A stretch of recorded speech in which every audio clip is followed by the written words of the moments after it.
Actually, hindi naman tayo mag-farewell. Paalam muna sandali.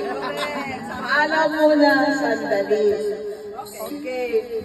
Nung narinig ko yung mga words of appreciation mo sa akin, I was really, talaga, yun pala yung naging dating ko sa inyo. Ang masasabi ko lang, I'm just being natural sa inyo. Pero, yun talaga ako rin na-appreciate ko kayo. Lahat, bukas. You will always be forever in my heart.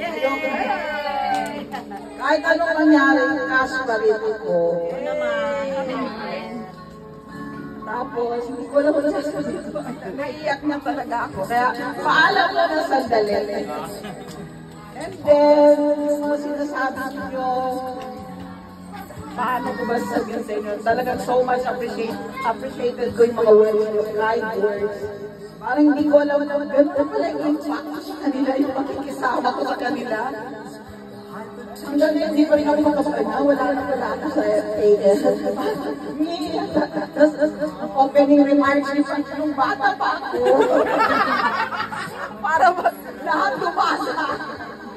Nung bata pa ako, I'm really so forever grateful na nakilala ko kayo, lahat. Promise. Hindi kayo mabubura sa akin. Kaya, paalam lang na sandali. Magkikita pa naman tayo.